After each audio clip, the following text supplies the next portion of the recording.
그동안 7번 얘기마당을 진행하면서 그 한 사람 한 사람이 다 뭐 제 개인적으로는 지적으로 여러 가지 의미가 있었다는 말씀으로 시작을 했었습니다. 오늘 동주 선생님 강의를 하면서 아마 보셔서 아시겠습니다만은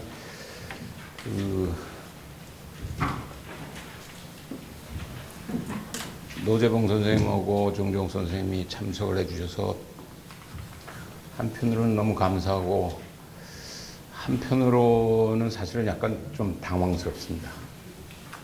뭐 아시는 분은 아시겠지만은 그 동주 선생님의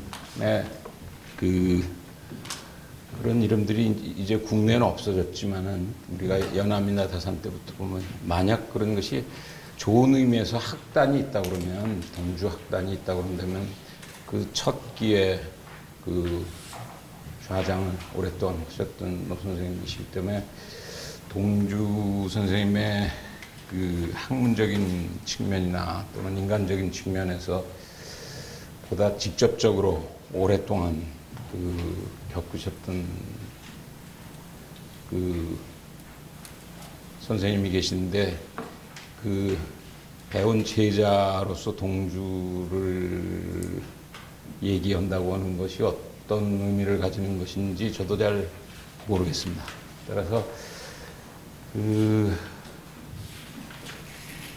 금년이 꼭 강의로는 30년이 됐습니다만은 오늘같이 상당히 좀 약간 기분 좋으면서도 난감한 아마 2시간이 아닌가 그런 생각을 개인적으로는 보고 있습니다. 난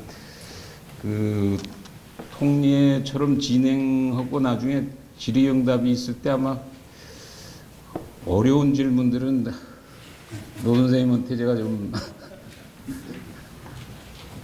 답변을 해 주십사고 말씀을 드려야 될 기재들이 있지 않을까 그런 생각이 듭니다.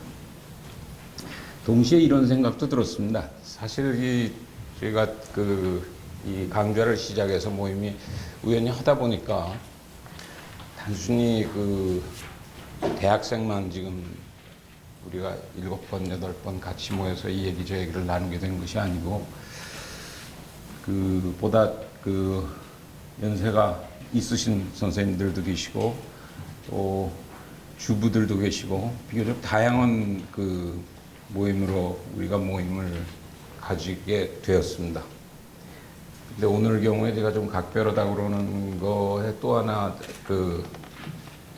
약간의 시작하기 전에 소회가 있는 것은 사실은 제가 노 선생님한테 말씀을 드릴까 말까 했던 것은 노 선생님 오시면 제가 강의하기가 굉장히 쉽지 않겠다 그런 여러 가지 복잡한 생각도 있었습니다만 그래서 따로 연락을 안 드렸는데 정종욱 선생님은 사실은 싱가포르에 지금 1년을 나가 계신데 어쩌면 동주가 멀리서 보고 이 사람들이 왜 아무 연락도 안 하고 강좌를 하나 해서 물론 다른 일로 오셨지만은 싱가포르에서 또 오셔가지고 노 선생님하고 한번 후배 제자가 동주를 얘기한다 그러니까 들어보는 게 좋지 않냐라고 해서 자연스럽게 오시게 됐고 그 결과는 어쩌면 1대, 2대, 3대, 4대의 4대가 이 자리에 같이 앉아서 얘기를 하는 모양새를 갖추게 됐습니다. 아까 말씀드린 대로 노 선생님이 첫 기라고 한다면 제가 노 선생님한테 대학 들어갈 때 1967년이 노 선생님이 아마 막 귀국을 하시던 때고 미국에서 학위를 끝내고 여기 지금 있는 80학번 세대들이 저한테 배운 제 3세대쯤 되고 또 뒤에 앉아 있는 여러분들의 20대 연배들이 사실은 4세대에 속하는 나이 그룹들이 돼서 하다 보니까 4세대가 모여서 얘기를 할 기회를 가지게 돼서 제 강의가 꼭 완성도가 높지 않더라도 굉장히 드문 기회 아닌가 그런 생각을 가지고 얘기를 시작하겠습니다. 어디서 어떻게 시작해야 될지 사실은 좀 난감했습니다. 차라리 잘 모르고 또 간접적으로 책자나 들은 풍월의 얘기로 시작하는 것이 아니고 직접적인 만남이 있는 속에서, 그렇다고 또 정말 깊이 오래 완벽한 의미의 만남도 아니라고 한다면 그 속에서 내가 얼마나 충실하게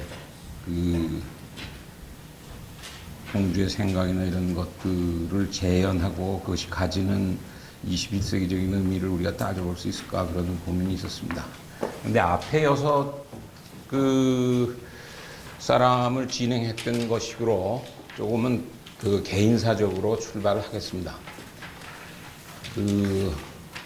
아까 제가 공주 선생의 후학이나 학단적인 의미에서 제가 이기에 해당한다는 말씀을 드렸습니다만은, 공주 선생님이 60년대 강의를 하실 때도 있었고 안 하실 때도 있었고 그런 상황 속에 60년대가 진행되었습니다만은, 저 같은 경우는 사이클이 잘 맞아서 지속적으로 상당히 오랜 기간 동안에, 대체로 아마 학부 2학년부터 대학원까지 진행되는 기간 동안에 상당히 행복한 고난의 행군의 기간을 한 5년 정도 거쳤던 것 같습니다. 그러면 그 중에 만났던 세월 중에 기억에 남는 어떤 지적 충격이라고 그럴까요? 지금도 잊어버리기 어려운 표현 같은 것들이 어떤 것이 있었을까? 그런 것이 오히려 얘기를 쉽게 풀어가는 방식이 아닐까, 그런 생각을 지난 일주일 했었고, 그래서 첫 번째 우선 들고 싶은 얘기가, 저 표현은 사실은 1958년에 정치와 정치사상의 첫 번째 들어가 있는 짧은 에세이입니다. 정치학이라고는 학문의 성격. 첫 문장의 시작이 이렇게 되어 있습니다. 그것이 그런 것 같지 않다. 무엇이 그런 것 같지 않다는 얘기냐. 공주 선생님 학문적인 언어구사에서는 비교적 우회적인 방식의 어미를 사용하지 않기 때문에 굉장히 단호한 보통 어미를 사용하고 있는데, 이 경우는 일정한 여운을 남기고 있는데, 무슨 질문에 대한 대답이었을까, 이것이. 질문은 이런 거였습니다. 과연 정치학을 공부만 하면 정치의 본질과 내용은 알아지는 것인가? 그것은 그럴 것 같지 않다. 정치학이나 국제정치학을 배우려고 막 입학한 어린 10대 후반인 저희들한테는 사실은 난감은, 배우러 왔는데 배워봤자는 알 수 없는 거라고 하는 답변이라고 하면 상당히 난감할 수 있는 답변이죠. 어쩌면 제가 20대에 상당한 시간을 허비했던 루소가 첫 번째 현상 논문 당선작이 학문과 번역이 예술로 되어 있습니다만, 여하간 학문과 기술이 인류의 발전에 기여했는가. 본인의 꼭 소신이었는지 아니었는지 모르지만 별로 기여한 것이 없다는 것으로 데뷔를 루소가 당시에 18세기 프랑스 지식인 그룹들 속에서 눈에 띄게 되는 과정을 겪게 됩니다. 그 경우도 답변은 굉장히 흥미있어서, 그러면 기여하지 않는다고 그러는데 그럼 당신의 얘기는 뭐냐라고 하는 것에 대해서 루소가 하고 있는 얘기는, 내 것은 빼고 내 이외의 것들은 별로 기여한 바가 없다. 소위 당시에 18세기에 가령 백과전섭하든지 이런 그룹들이 활발하게 활동하고 있는 것에 대해서 그런 식의 답변은 상당히 충격적일 수 있다.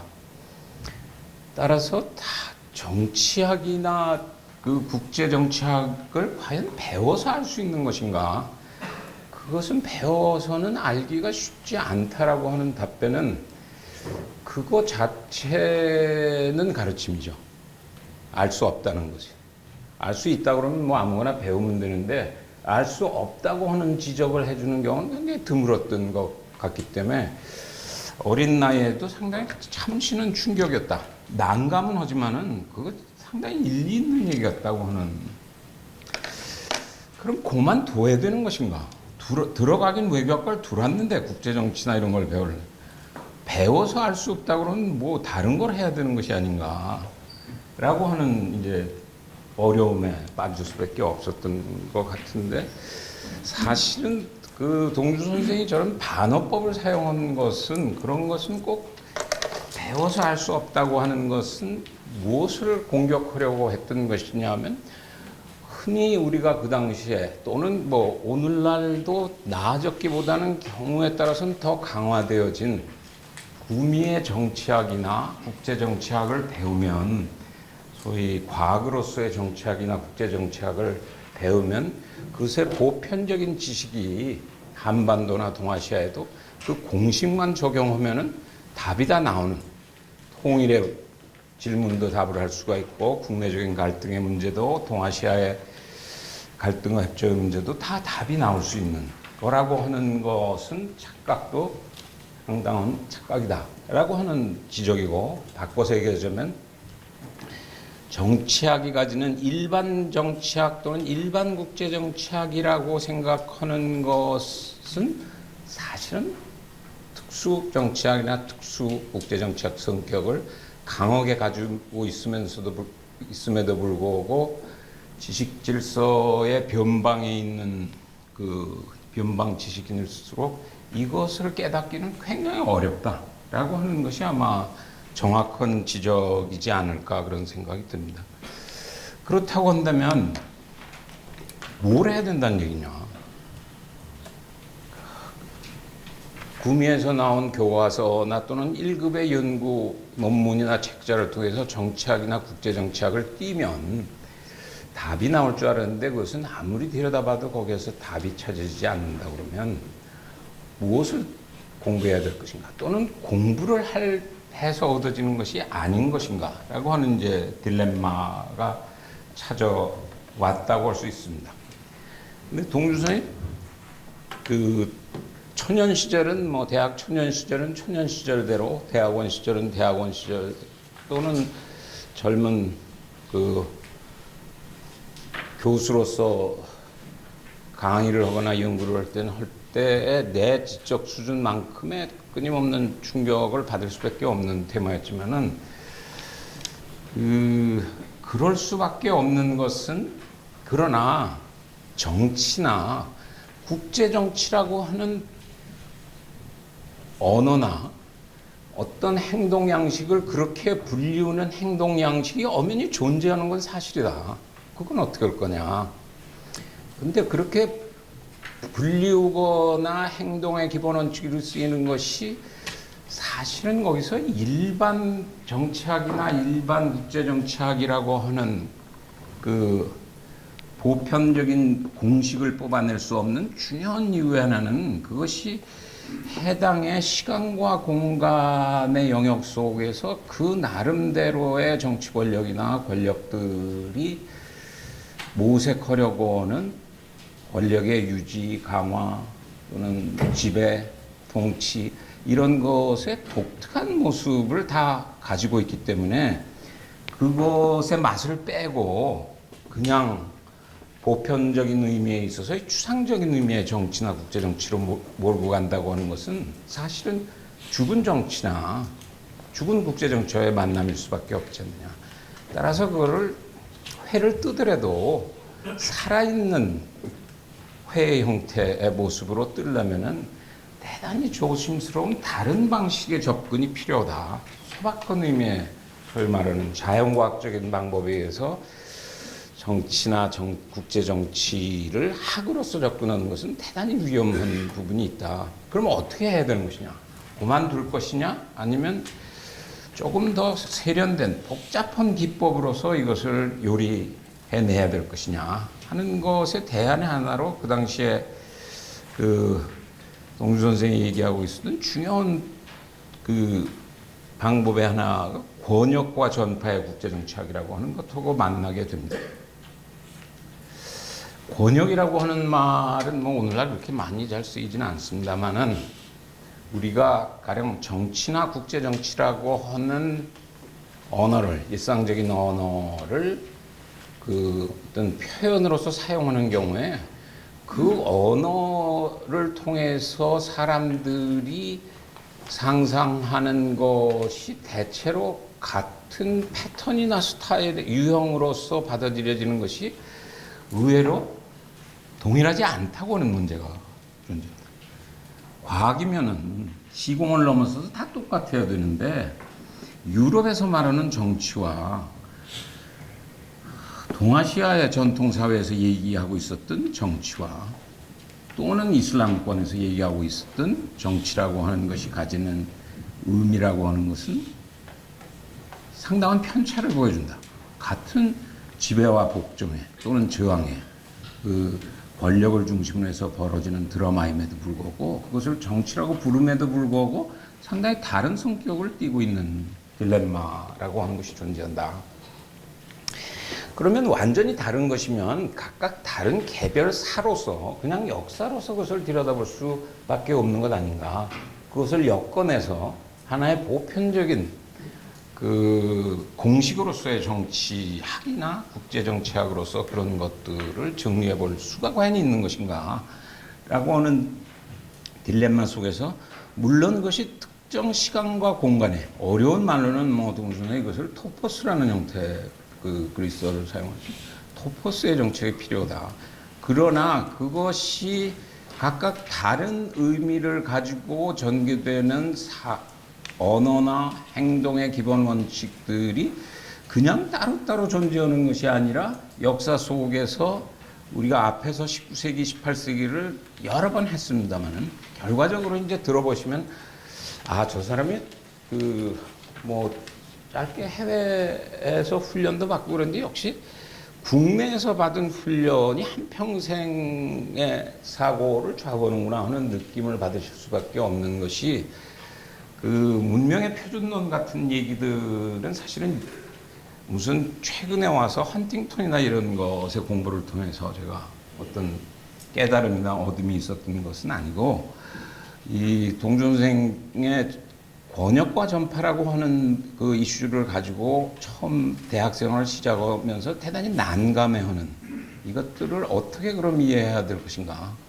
그러면 특히 15, 16세기 중심부터 생각하면 유럽이 가지고 있었던 특정한 정치라고 하는 의미 또는 그 국제 정치라고 하는 의미 또는 그런 것의 제도라고 하는 것이 나머지 다른 권역에 이슬람이나 또는 우리 유교권, 동아시아권에 서로 주고받고 하는 과정이 이루어지는데 그것을 어떤 특정 지난 500년의 과정에서는 주로 서양이 동양으로 오는 전파가 전개되어지고 그것을 받는 쪽에서는 일방적으로 받는 것이 아니라 때로는 저항하거나 때로는 변환하거나 때로는 보다 적극적으로 수용하는 다양한 변화를 겪으면서 그것이 어떤 모양을 이뤄나가는 드라마를 그려가는 것이 그것이 아마 일반 국제정책에 가까운 것이 아닌가 그런 생각이 들었습니다.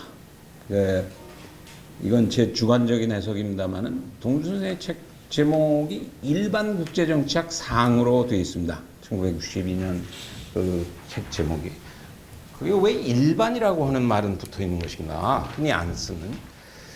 뭐 지금은 잘 안 씁니다만은 물론 그 언어학 같은 데서 소시오나 이런 사람들이 일반이라고 하는 표현을 쓰고 있는 것이나 마찬가지로 제 생각에는 지금 이 번역과 전파의 국제정치학의 시각에서 보면 우리가 흔히 일반 정치학이나 국제정치학으로 오늘날 지난 4, 500년 동안 생각하는 서양의 정치학이나 국제정치학도 사실은 특수국제정치학이다. 또 동아시아권에 우리가 뭐 18세기부터 이 광주에서 제가 제한된 지식으로 여러분들과 얘기를 나눴던 18세기나 19세기의 우리 쪽에 정치학이나 국제정치학도 또 하나의 특수정치학이나 국제정치라고 한다면 이 두 개를 복합해내는 엮어내는 의미에서의 일반 국제정치학이라고 하는 것은 현실적으로 가능한 것 아닌가. 그것은 특정 역사적인 틀 속에서 그 구현돼 나오는 정치나 국제정치라고 하는 언어나 그것의 그 행동의 기본 원칙에 따라서 나타나는 지난 500년을 보면 서양에서 나타난 대체로 근대 국가를 중심으로 해서 만들어지는 모델, 그것들이 전 세계로 전파되어지면서 여러 가지 우여곡절을 거치면서 각자가 가지고 있는 정치나 국제정치와 뒤범벅되어져서 어떤 변형된 형태로 나타나는 모습을 다 드러내면 그 발신자로서의 유럽이나 수신자로서의 아시아 비유럽 쪽의 양쪽의 애환의 스토리를 다 그릴 수 있으면 그것이 어쩌면은 일반이라고 하는 이름을 붙일만 할 수 있지 않을까. 그게 뭐 비교적 어린 나이에 제가 권역과 전파의 국제정치라고 하는 것을 이해한 부분이고, 따라서 공부의 방향은 굉장히 당황스러웠습니다. 왜 그러냐면 아까 말씀드린 대로 다분히 실증과학적으로 구미의 정치학이나 국제정치학과는 좋은 교과서나 1급의 논문이나 글을 읽으면 답을 받을 수 있을 줄 알았었는데 그게 아니다. 알려면은 정치나 국제정치로 불리워지는 언어나 현실이라고 하는 것에 동서고금에 어우러지는 모습을, 특히 그것도 15, 16세기부터 20세기까지는 서양의 그런 근대국가 체제의 독특한 성격이 전파 변형, 전파 저항되는 모습들을 보내는 자는 보내는 자, 받는 자는 받는 자대로 어떻게 그것이 진행되는가를 추적하는 작업이 필요하다라고 하니까 공부의 방향은 무한대로 넓어지는 그 불상사는 찾아왔습니다. 문제는 더 복잡해진 것이 그렇게 공부에 손을 대다 보니까 어디서 어디가 끝나는지는 잘 모르겠는데 하다 보니까 어떤 문제에 봉착하게 되냐 하면은 결국 이런 정치학이나 이런 국제정치학은 통상적인 의미와는 굉장히 다른 것 아닌가. 우리가 앞에 6사람을 보았듯이 그것은 그 어느 사람도 본인들이 학을 한다고 생각하지는 않지 않았나, 저는 그런 생각합니다. 그 사람들이 생각했던 것은 그 시대가 당면한 속에서, 만약 동주적인 의미라면 그 토포스 속에서 자기를 넘어서는 아이덴티티가 그 공동체의 삶과 죽음이라고 하는 실천적인 차원의 질문에 대해서 어떤 해답을 자기한테 주문되지 않았음에도 불구하고 그 해답을 찾아서 헤매고 그것이 현실적으로 우리를 내리려면 어떻게 해야 되는 것인가 라고 하는 고민들을 했던 것 아닌가.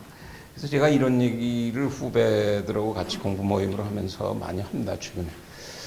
사실은 논문을 쓰는 학자가 우리가 1급, 먼저 살아갔던 1급의 그 정치서나 국제정치서를 읽는다고 하는 것은 100번 읽어도 그 뜻을 알기는 굉장히 어렵다고 나는 생각합니다. 왜 그러냐면 역사에 살아남은 그들, 글이라고 하는 것은, 또는 역사에 살아남은 젊은 그들이라고 하는 것은 그 사람들이 그렇게 어디에 글을 싣겠다, 어디에 기록을 남기겠다, 그래서 쓴 글들이 아니기 때문에 그 심정을 이해하지 못하고 그 글의 의미를, 그 글이 가지고 있는 그 시대 속에서의 의미를 읽는다는 것은 불가능하다. 오늘날 같이 가령 우리가 굉장히 초조하게 그 젊은 교수들일수록, 1급 교수들일수록 특히 뭐 SSCI 몇 편을 1년에 써야 된다, 이런 상황 속에서 그 글쓰기라고 하는 것에 가지는 의미는 굉장히 달랐던 것 아닌가라고 하는 느낌이 있습니다. 그래서 제가 기억에 남는 말 중에 하나도, 동주 선생님 취직 이런 얘기가 나오면 국제정치학이라고 하는 것은 제왕의 학문인데 애초에 그 인생을 포기하고 온 거 아니냐. 이것은 그렇게 뭐 좁은 의미의 어디를 그 외교관이 된다든지 이런 것보다는 보다 실천적인 차원에서 반드시 그것이 어떤 한 특정 국가의 외교 정책이나 이런 것을 담당하라는 의미가 아니라 그 시공이 부딪히고 있었던 생사의 문제에 대해서 조금 그래도 정면 승부를 하려고 무슨 각오가 있어서 온 거라고 한다면 그것은 전통적인 의미에서는 왕이 해야 될 역할이기는 사실인데, 학생인 저희들로서는 이게 왕조가 끝났는데 데서 제왕의 학문을 배우면 이게 어디 갖다 쓰는 건가? 라고 하는 그 불안감도 있었고, 그러나 동시에 또 한편으로는 제왕의 학문을 고민한다고 하는 착각이 스스로 제왕을 만든다고 하는, 너무 심오게 가면은 현실과의 그 괴리로 혼란이 오겠지만, 적정한 의미에서는 상당히 중요한 생각 아닌가 그런 생각이 듭니다. 그 사설입니다만은 요즘은 이제 인터넷 시대가 돼서 제가 아침에 일어나면 그 우리 학부생들한테는 가끔 좀 해보라고 그런 얘기를 하면서 제가 이런 얘기를 합니다. 신문이라고 하는 것이 되게 솔직히 말씀드려서는 루머를 모아놓은 것이 신문이기 때문에 가능하면은 그 실제 그 정치나 국제 정치의 현장에서 그것들을 정책 결정하는 본인들의 목소리를 직접 리포트 받는 것이 중요하지 않냐. 근데 누가 리포트를 하냐? 아무 권한도 없는데. 근데 다행히 인터넷이라고 하는 비서가 있어서 아침에 일어나서 대강 우리가 쉽게 훑어볼 수가 있습니다. 어제 오바마가 뭘 했는지, 누구와 만나서 어떤 얘기들을 어느 정도 진행했는지, 후진타오는 어제 하루를 보내고 어떤 보고서에 사인을 했는지, 또는 김정일 위원장 경우도 뭐 쉽사리 접근해서 볼 수가 있습니다. 근데 재밌는 것은 집사람이 제가 그런 것을 매일 아침 거의 하는 것을 보고, 당신이 무슨 지구 대통령도 아닌데 그걸 매일같이 그렇게 그것도 우리가 움직이기도 어려운 각국의 대통령의 그 전날 했던 행적들을 브리핑 받아야 될 이유는 뭐냐. 근데 그것이 어떤 의미에서는 역설적으로는 21세기의 제왕의 학문적인 성격을 가지지 않고 국제 정치나 정치라고 하는 것을 학으로 할 수 있는 것인가 라고 하는 것은 여전히 뭐 반세기 전의 지적이 여전히 적절한 것 아닌가 그런 생각이 들었습니다. 그래서 두서없이 제가 그 동주 선생님하고 학부 시절에 특히 만나서 그 지적 충격에 왔던 몇 개의 단어들 배워가지고 국제정치학을 알아? 그거 쉽지 않을걸. 그럼 뭘 해야 됩니까? 그때 뭐 전파,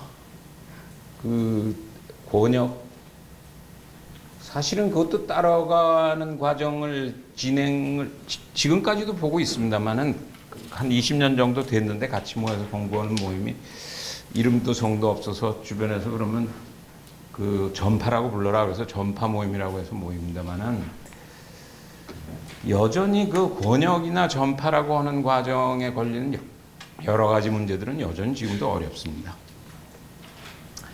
따라서 이런 세 가지 에피소드를 그 베이스로 해서 그러면 이런 충격을 줬던 동주로하고는 본인이 그 젊은 시절은 어땠고 어떤 문제에서부터 과연 이런 생각을 해서 정치학은 배워서 하는 것이 아니다. 정치학은 제왕의 학문이다.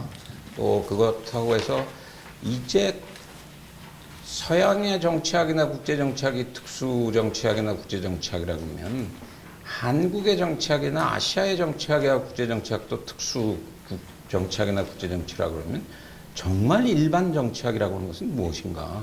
라고 하는 굉장히 어려운 질문들을 던지게 된 또는 질문을 가지게 되는 그 여정은 어땠던 것인가를 잠깐 거치고 그 남아있는 작품들을 가지고 삶의 세계를 좀 축약을 하겠습니다. 근데 그 삶의 세계는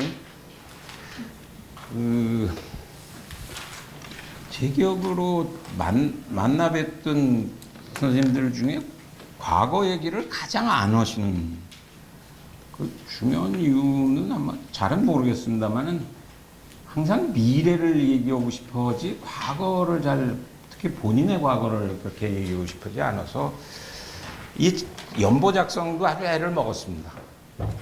주로 도움을 얻을 수밖에 없었던 거는 지금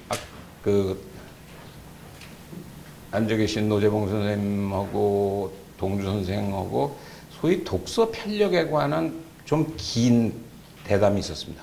태어나서부터 대체로 그 해방 전후까지 리딩이었나요? 그게 아마 초기는 가장 중요한 빌미가 되어지고, 뭐 아시는 분은 아시겠습니다만은 60년대 후반 70년대 되면서 이제 미술사 관계 책들이 주요 저술들이 나오면서 거기에서 이제 간간히 어떻게 해서 국학이나 미술, 한국 미술사와 만나게 되는가. 그 두 정도의 그 드라마 얘기밖에 자세한 언급들이 없기 때문에 혹시 이따 질문이 나오면 이건 제가 답변하기보다는 노 선생님이 아마 답변을 해주셔야 될 수밖에 없는 부분들 아닌가 그런 생각이 드는데, 그 두 분 선생님이 그 젊은 시절을 어떻게 보는가. 17년생이니까 45년이면은 28에 해방이죠. 그러니까 정확하게 젊은 20대 청년기였는데요. 기억에 남는 것은 뭐 또 하나 이제 보조 자료는 제가 비교적 끈덕지게 노는 그 동주 선생의 매몰찬 그 학문적인 질책 속에서도 끝까지 붙들고 늘어졌기 때문에 뭐 얘기를 이렇게 저렇게 과거 시절 얘기를 잘 안 하는 분이지만은 그 들을 수 있는 계제가 뭐 5년쯤 그 스토킹을 하면은 그럴 수밖에 없는 뭐 계제가 있었지 않겠어요? 근데 긴 얘기를 좁혀서 하면은 우선 첫 번째 그 인상에 남는 것은 여기서 보시다시피 17년 이 생인데, 아시다시피 이제 뭐 집안이 그 아버님께서 33인 이런 거 연계되셔서 중고등학교나 대학이나 이런 것을 공립 내지 국립을 갈 수가 없었다. 따라서 대학도 이제 연전을 다니시게 됐는데, 그 풀리지 않는 수수께끼의 하나는 중앙고등보통학교 입학 13세 입학해서 이제 그 졸업까지의 4, 5년 과정에 읽은 리딩의 내용인데, 그게 어떻게 돼서 그런가. 본인은 뭐라고 말씀하냐면 너무 외롭고 괴로워서 책까지 안 읽으면 또 살 수가 없었다. 그런 고독의 어떤 위안이었다 그러는데, 그 리딩의 내용은 그게 중학생으로 읽을 책들이 아니에요. 지금 보면. 모르죠. 글로벌 스탠다드로 지금 무슨 가령 유럽이나 이런 데서 바칼로레아 이런 거에 나오는 거 보면 상당히 고급 책을 읽히지만은 그 리딩으로 봐서는 대개 박사과정 정도에서 읽어야 주널 책들이 이미 읽혀지기 시작하는 것으로 그 당황함을 느끼게 만들고, 특히 보면은 연전을 가기 직전에 한 2년을 그 빈 시간이 나오는데, 보면 여기에서 보면 본인 표현으로는 사상적 표랑의 2년 이렇게 표현을 하고, 우리로 하자면 재수 기간인데, 그러니까 재수 삼수. 본인은 이제 입시 때문에 재수를 온 게 아니고 여러 가지 뭐 집안 형편 복잡한 상황 때문에 사상적 표량의 2년의 리딩은, 이건 대개는 지금 사회를 전공하는 교수들의 리딩에 준하는 리딩들이, 이것도 좀 뭐 그 굉장히 앞서가는 부분을 보여줍니다. 그러고 이제 연전 시절 대체로 그 미술사라든지 위당 정현부 선생을 통한 국학에 대한 관심, 우리 것에 대한 관심, 이런 것들이 이 1930년대 중반 대학 생활에 자연적으로 맞아 떨어집니다. 그것은 지난 시간에 우리가 1930년대를 다뤘지만, 30년대라고 하는 것은 일제 35년간 중에도 특히 후반 더 아무런 일시 문화정치라고 하는 10년이 있었습니다만은, 만주사변에서 중일전쟁, 태평양전쟁으로 연결되는 기간은 뭐 그것이 좌파건 우파건 다 아무런 세월로 들어가고 있었기 때문에 이 동주 선생의 공부의 방향도 우리 것에 대한 것들, 이런 것들이 강해지는 분위기를 보게 됩니다. 40년 전후에서 약 3, 4년의 만주 시절의 세월이 이루어지는데, 이 무렵이 이제 본격적인 국제 정치에 대한 관심이라고 본인은 표현을 하고 있습니다. 소위 이에치카의 20 years crisis나 김양수를 할 때 제가 그 소개를 했습니다마는 20 years crisis가 영국에서 나오는 것은 39년이 대체로 본인이 처음 읽었다고 하는 것이 43년 대련에서 그 가책을 볼 수 있었다. 따라서 이제 서서히 국제 정치에 대한 관심이 보다 더 전면으로 나서는 기간이었다라고 하는 얘기를 우리가 볼 수 있게 됩니다. 이게 20대 생활, 일정하게는 리딩이나 이런 거를 보면 좀 남다른 당시대의 그 젊은 그룹들보다도 남다른 일면이 있었던 것은 동년배들의 회고담 같은 데서 봐도 어떻게 해서 본인이 그렇게 됐는지 그 어학이나 그 문학에 대한 조예나 이런 거로 동인 그룹들을 하신 분들에게도 어떻게 해서 그런 능력을 갖췄는지 그건 잘 모르겠다. 뭐 그런 표현들을 우리가 읽게 됩니다. 그 삶의 이기에 해당하는 부분이 서울대학교 교수 시절로 제가 그 잡아놓고 있습니다만은 대체로 40년대 말에서부터 그 서울대학을 떠나신 게 되게 75년, 그리고 75년부터 97년까지 이렇게 만약 나눠진다고 하는 경우에 그 49년부터 75년어가는 뭐 아무래도 뒤에 알매 세계와 연관되어서는 그 편하게 정리하는 것은 그 노 선생님이 정리하신 방식은 훨씬 복잡하게 할 수 있겠습니다만, 제가 보면은 역시 책자가 중요한 것 아닌가. 재미있는 것은 이제 그 앞에 여러분들에 비해서 동주 선생의 저술이라고 하는 것이 상대적으로 그렇게 많은 양이라고 생각할 수는 없는 문제가 있습니다. 그래서 이 미술사나 이런 것들을 하는 유영준 교수, 뭐 이 대중적인 그 전국의 문화재 소개로 더 유명한 유영준 교수가 저하고 대학 동기입니다만은, 유영준 교수는 미학과고 전국의학과를 다녔습니다만, 이 교수를 만나면 이런 얘기를 해요. 유영준 교수가 저보고, 너는 동주는 그래도 아무리 봐도 그 본인이 미술사가 전공이기보다는 국제정치학이 본인의 그 전공이라고 할 수 있는데, 미술사는 지금 보면 4권의 저술이 남아 있습니다. 근데 그게 다 본인이 쓰고 싶어서 쓰신 게 아니고 대부분은 유영준 교수가 가서 꼭 한 권 쓰자. 그래서 여러 가지로 그 뭐 받아쓰기도 하고 정리도 하고 다시 구술하고 이런 그러니까 탁월한 조교의 능력에 의해서 그 자의반 타의반 밀려서 4권이 나온 건데, 그 국제정치학은 후배 제자가 그렇게 많은데 어떻게 책이 할 얘기는 미술사보다 훨씬 더 많은데 왜 책이 그렇게 없냐. 그러니까 책임은 너희 책임이다. 그런 얘기를 저보고 이제 농담으로 그런 얘기를 합니다만은, 실제 책을 보면 중요한 역시 핵심적인 것은 1962년에 아까 제가 소개한 일반 국제정치학, 이것도 가로치고 상 가로 닫고로 돼 있어서 모든 사람들이 그러면 하가 책이 있어야 되는 것 아니냐라고 생각하는데, 예상대로 하가 없는 책입니다. 1962년의 책은. 따라서 1962년 책이 일단은 중요한 부분을 이루고 있고, 그 앞에 그 일반 국제정치학이 나오는 것의 원형으로서 그 국제정치 원론이라고 하는 것이 그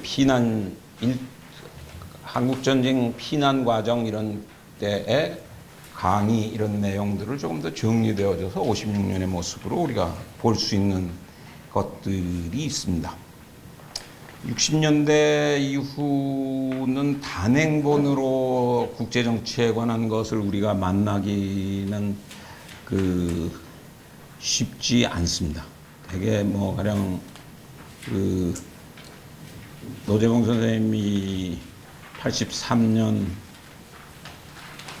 이 한국민족주의와 국제정치 편하신 모습이든지 되게 이런 모습으로 진행되어지는데, 따라서 생애 부분은 제가 자세히 요약을 할 생각은 별로 없습니다.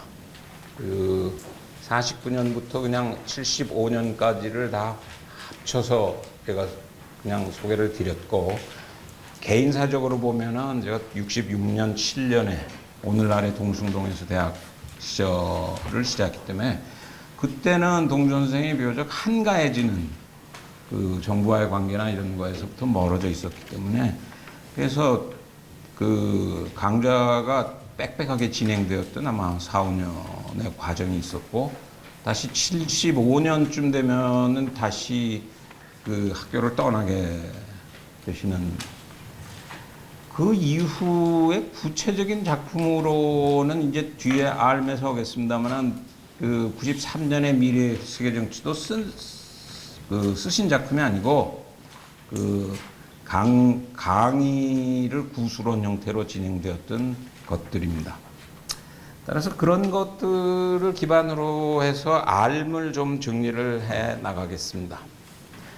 그럼 첫 번 제가 이런 동주국제정치학 이렇게 부르면 그런 국제정치학이 있냐 한국에.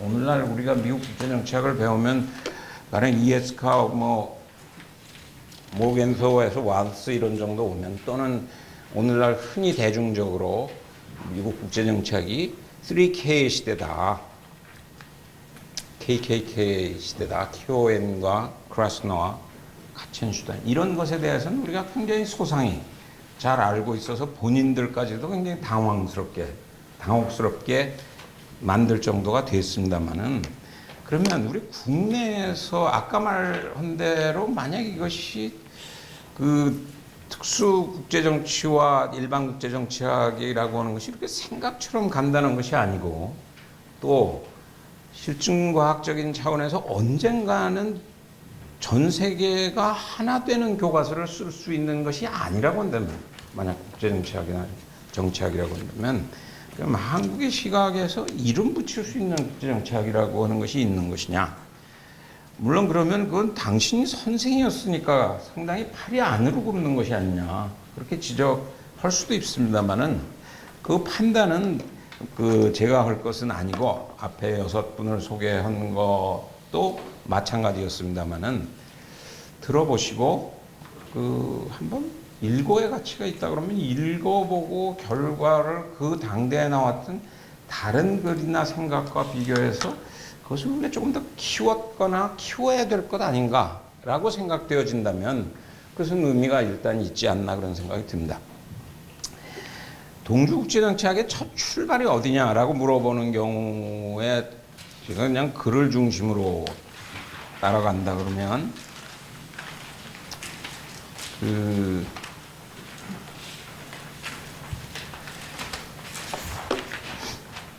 국제정치 원론, 아까 말한 1956년의 책을 보면 서문을 이렇게 시작하고 있습니다. 제가 혹시 안 읽어보시겠지만 특히 젊은 세대들은 한번 보라고 아주 짧게 내가 축약적으로 한 동주 선생 아마 일주기, 그러니까 1998년 회의에 제가 서머리를 했던 적이 있어서 같이 파워포인트하고 드렸으니까 보면 그 문장을 제가 길게 코트를 하고 있습니다.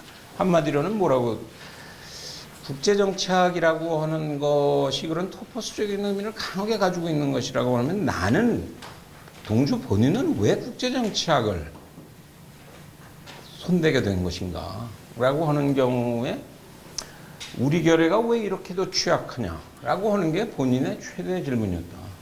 이것도 오늘의 시대에서 보면은 일정한 거리가 있습니다.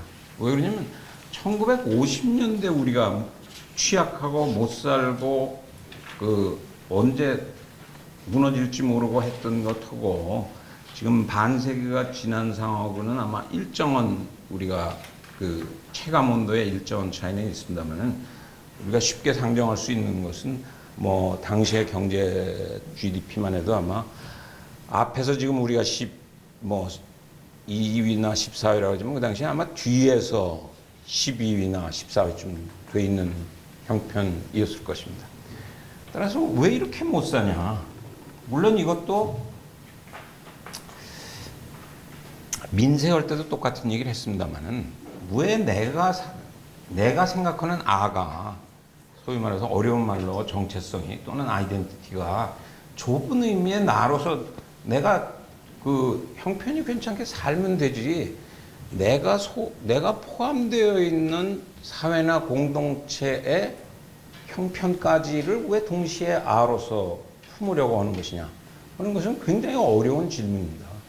그런데 그 질문 자체는 일단은 우리 결의가 왜 이렇게 취약하냐라고 하는 것이 본인의 공부의 시작이었다라고 하는 것은 중요합니다.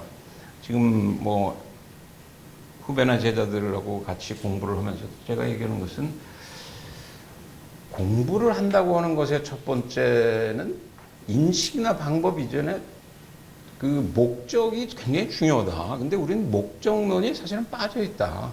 외우려고 하는데 그 공부나 연구나 이런 것들을 뭘 하려고 하는 것인데 라고 하는 것에 대한 좀 그 천착이 또는 절실함이 있지 않고서는 그 자기 작품으로 그 어떤 모습이 드러나는 것은 현실적으로 불가능하다. 남의 것을 소개하는, 모방하는 그 정치학이나 국제정치학은 가능할는지 모르지만 자기 스토리텔링을 하기 시작하려면 우선 질문이 자기 질문으로 와야 되는데 우리는 왜 이렇게 취하거냐. 그러니까 동시에 짝으로 왔던 질문은 근데 왜 또 한쪽에서는 저렇게 잘 사는 데가 있냐. 그 잘 사는 데는 역시 유럽 내지는 구미였다. 그 당시에 1950년대. 그게 첫 번째 그 본인의 핵심적인 것이었다고 지적을 하고 있고 또 동시에 두 번째 질문으로서는 그런데 그 잘 되는 옆에 동네를 바라다 보니까 거기서 하고 있는 정치학이나 국제정치학이 그것을 일반 국제정치학이나 정치학으로 우리가 공부를 하고 있는데 그 정치학이나 국제정치학은 누구를 위한 것인가? 가만히 생각해 보면 굉장히 상당히 다른 문제를 저쪽에서는 고민하고 있고 또 풀으려고 하는데 따라서 우리는 정작 그 풀어야 될 그 숙제는 상당한 세월이 가서 우리가 세계 질서의 중심 권역이 있을 때 아마 풀려고 하거나 그 고민해야 될 숙제임에도 불구하고 남의 문제를 우리가 열심히 풀고 있고 당연히 잘 안 풀리고 이런 것 아니냐. 따라서 두 개가 다 잘못된 것 아닌가라고 하는 것이 공부의 시작이었다라고 하는 게 원론의 이제 강원 지적입니다. 그런 그 두 개의 고민을 기저로 해서 뭐 일반 국제정치학을 꼭 쓰려고 저것도 쓰신 건지 그것도 잘 모르겠습니다. 나중에 뭐 노 선생님이 더 자세히 말씀해 주실 수 있는지 모르겠습니다만은 제 기억은 이 어간이 아마 동주 선생이 박사학위를 받는 과정이 이루어지고 그 박사 과정이면 형식적으로 무슨 논문이 있어야 되는 것 아니냐 그러는 과정에서 그러면 뭐 책을 하나 정리할 만하지 않은가 해서 뭐 여러 가지 그 타이밍이 맞았던 거 아닌가 그런 생각도 듭니다.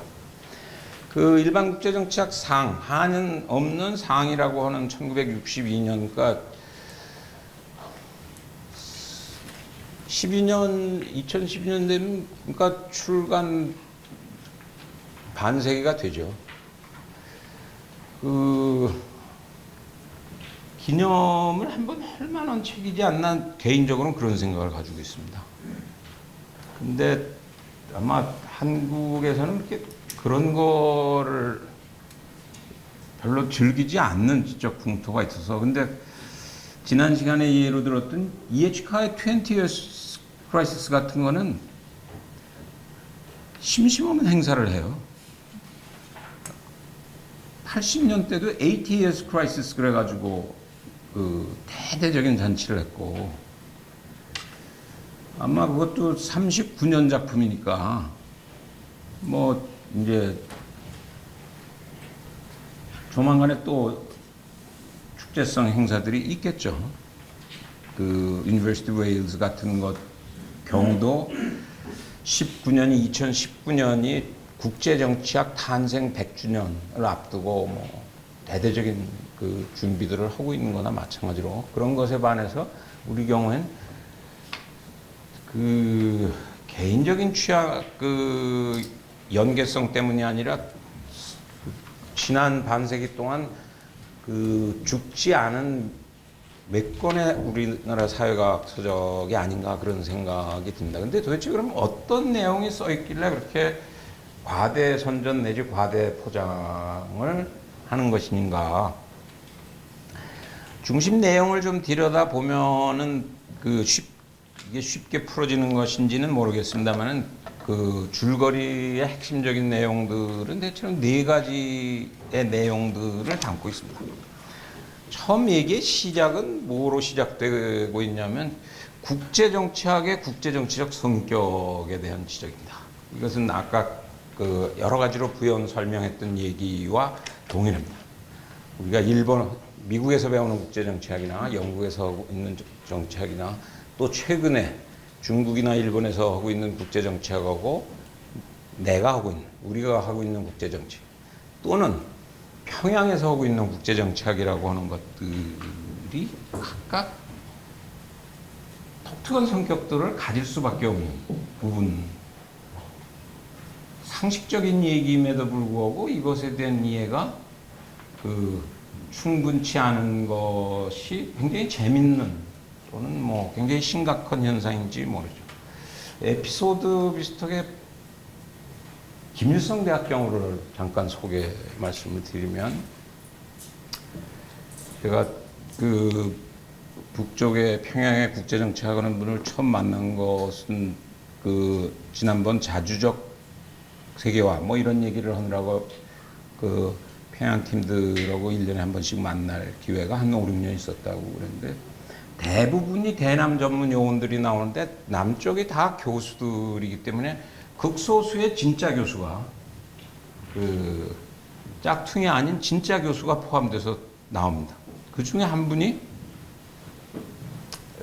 김일성 종합대학은 정치학과가 동경대학 그 법대 정치 전공이 있듯이 법대에 정치학과가 소속돼 있어요.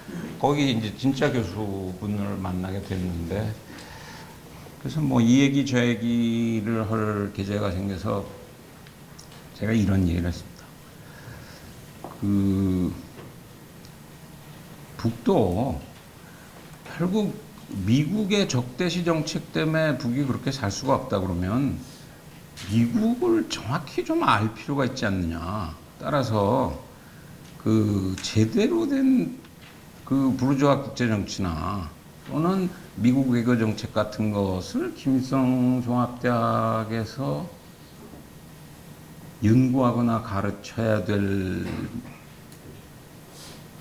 거에 대해서는 어떻게 생각하냐. 뭐 지금 정종 선생님 와 계십니다만은 베이징만 해도 이제 뭐 그 미국 국제 정치학은 이미 소개 차원에서는 한일을 넘어섰습니다. 중국이. 텍스트도 베이징이 훨씬 번역이 더 빠릅니다. 서울이나 동경에 비해서. 그랬더니 그 농담으로 안식년 되면 제가 올라가서 한번 가르쳐 볼까요? 그랬더니 그분이 뭐 다른 사석이니까 뭐 말씀이, 하 선생님 말이 일리가 있는데 첫 번째로 당황하시는 거는 우선 그게 영어 텍스트를 가지고 해야 되는데 그걸 우리가 쉽게 할 수 있는지 잘 모르겠네요. 그런 얘기를 하시더라고요. 근데 그게 상당히 본인한테는 그 일정하게 의미를 가지고 들렸던 것 같아요. 그리고 그 다음번에 평양을 가서 그분을 다시 평양에서 회의가 있어가지고 다시 만났는데 그분이 오셔가지고 저보고 하는 말씀이 선생님 베이징에서 만났을 때 정치학이나 국제정치학의 부르주아 뭐 미국이나 또는 남쪽이나 이런 얘기를 하셨는데 만약 김일성 대학에서 국제정치를 가리킨다고 그러는 경우에 그런 것에 관해서 우리말로 된 책들이 남쪽에서는 좋은 게 많이 나오고 있냐고 그런 질문을 하시더라고요. 근데 솔직하게 말해서 좋은 게 많이 나오고 있는지는 잘 모르겠습니다만은 여하간 제가 답변을 했던 건 뭐라고 답변을 드렸냐면 제가 보내면 받으실 수가 있으면 보내드리는 거는 우리말로 된 걸 얼마든지 보내드릴 수 있다고. 근데 그 흥미로운 거는 그런 말을 다시 하는 게 흥미로웠고 그래서 그러고 나서 실제 그쪽 회의의 성격이 뭐 어쩔 수 없이 남북이니까 정보나 이런 것을 담당하는 저쪽 분이 있어서 내가 누구라고 그러지는 않고 만약 서울대학에서 일정한 책자들을 김일성 대학 도서관으로 보내면 그게 어떤 형태로 전달될 것 같으냐 그랬더니 그분 대답이 재밌는 게 그래도 일단 저희가 한번 검토를 하고 김일성 종합대학으로 보내야죠. 그래서 뭐 보내면 전달이 안 되겠구나 그런 생각을 해서 그분을 다시 만나서 그 얘기는 안 하고 선생님 이미 이제 중국이나 이런 데서는 자기 외교 정책에 대한 공개 비판은 없지만은 바깥에서 국제정치학이나 외교정책이 어떻게 연구되고 있는 현황에 대해서는 거의 모든 책들이 영어로 또는 중국어로 출판되고 있으니까 차라리 베이징을 활용을 하십시오. 서울을 통해서 경유하기에는 아직 이른 것 같습니다. 그런 얘기를 했던 기억이 있습니다. 여기서 파트 1의 국제정치 개념이라고 하는 것도 아까 그런 겁니다. 우리는 그냥 상식적으로 생각하면 국제정치면 국제정치겠거니 하는데 개념이라고 하는 개라고 하는 것은 두루 개자입니다. 염이 어떤 사람이 국제정치라고 하는 것에 대해서 가지는 염이 개일 수 있는가. 그러니까 내가 생각하는 국제정치하고 여기 지금 앉아 계신 분들의 모든 염이 개할 수 있는가.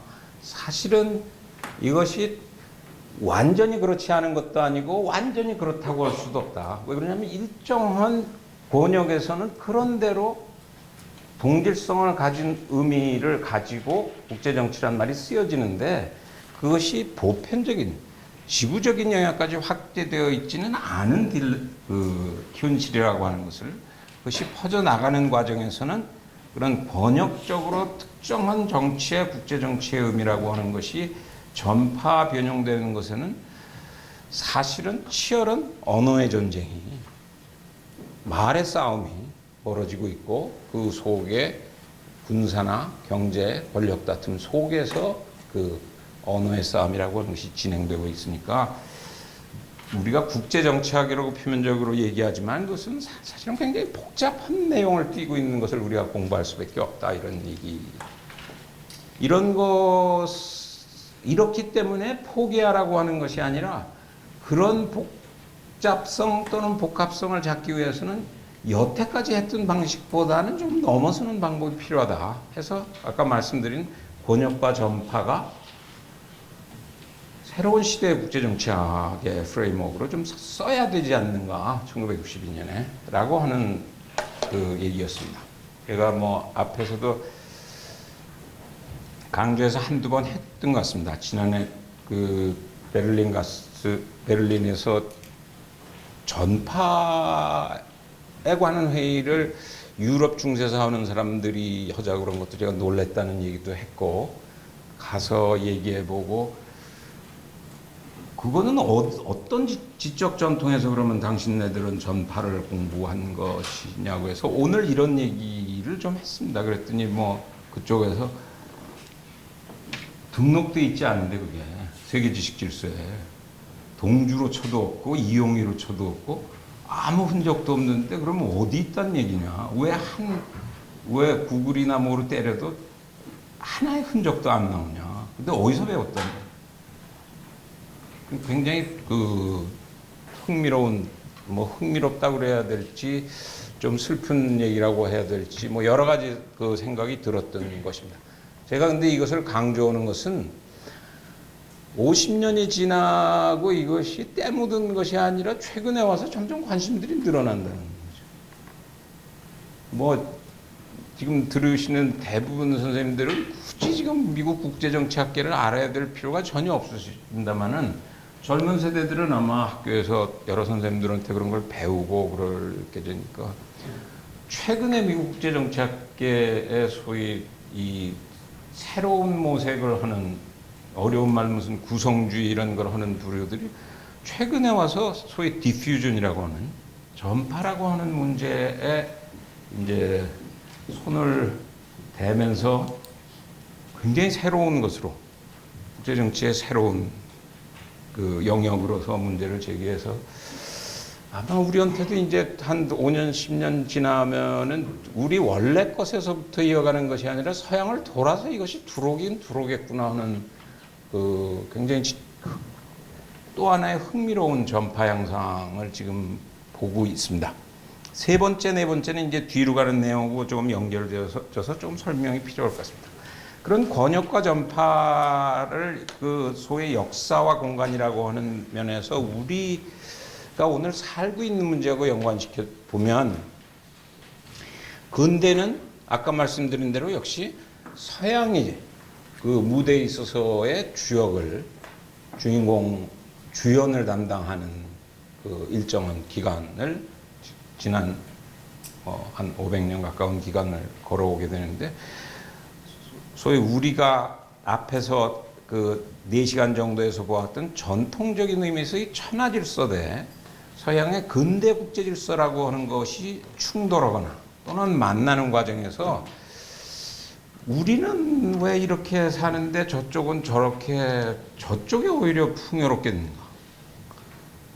이 예를 중심으로 해서 굉장히 고급적인 삶을 추구했던 천하질서가 어쩌면 우리 기준으로 보면 대단히 야만스러운 폭력과 금력과 이런 것을 기반으로 한 군사국가와 경제국가와 식민지 국가를 지향하는 일국 중심의 부국 강병을 치열하게 추구하는 근대 국가의 모습이 결국은 스탠다드가 되고 표준이 돼가지고 우리가 집요하게 그것을 야만이나 금수로 불렀는데 역설적으로는 그것이 문명일 수밖에 없게 되는 지난 500년의 역사의 모습을 차갑게 또는 냉혹하게 분석해야 될 필요는 있다라고 해서 동주경우에 근대 국제정치라고 하는 것은 우리가 겪었던 국망과 또는 다시 국생이 이루어지는 역사의 드라마들이 벌어지는 국제정치의 기본 성격이라고 하는 것은 근대 국제정치라고 하는 것은 근대 국민국가의 부국강병을 추구해가는 서양적인 의미에 있어서의 굉장히 공격적인 민족주의 또는 제국민족주의의 형태의 모습을 띠고 우리한테 다가올 수밖에 없는 모습에 대한 이해는 불가피하다 하는 의미에서 이제 유형적 양태가 됩니다. 근데 이 동주국제정치학이 가지고 있는 아마 강한 힘 중에 하나는 이런 것들의 동학을 읽어나가는 방식이 시간과 공간과 동과서라고 하는 것들을 상당히 넓은 축에서 문제를 들여다보고 있기 때문에 500년을 닫힌 모습으로 보려고 하지 않고 이런 역사적인 성격은 그럼 어떻게 전개되어 나갈 것인가? 그 앞에는 어떻게 된 것이냐? 그 앞으로 가면 사실은 유교권적인 세계 질서와 이슬람적인 것과 기독교적인 유럽 국제 질서라고 하는 것이 사실은 근대 이전으로 가면은 전파의 그 화살표는 뒤집어지는 그 현실을 보게 됩니다.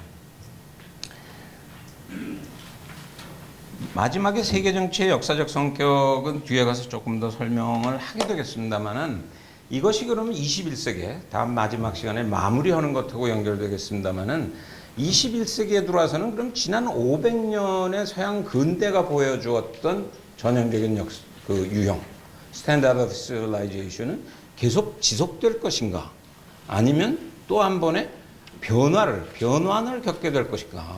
만약 18, 19세기가 우리가 서양의 역사적인 변화를 제대로 파악하지 못했기 때문에 어려움을 겪었다고 한다면 서양이 다시 한번 변환을 겪는 상황 속에서 우리가 레이스를 앞에 가려고 하는 경우에는 그 변환의 내용을 먼저 간추하지 않고서는 어쩌면은 역사는 반복되어질지도 모른다라고 하는 느낌을 강하게 받는 속에서 상 끝나고 그것에 대한 본격적인 스토리는 기대하시라 하 그러고 책은 안 나왔습니다. 그러면 그 상만 가지고 반세기적에 쓴 그 책이 가지고 있는 생명력을 어디서 찾아야 될 것인가? 오늘날 그렇게 뭐 많이들 읽지 않습니다.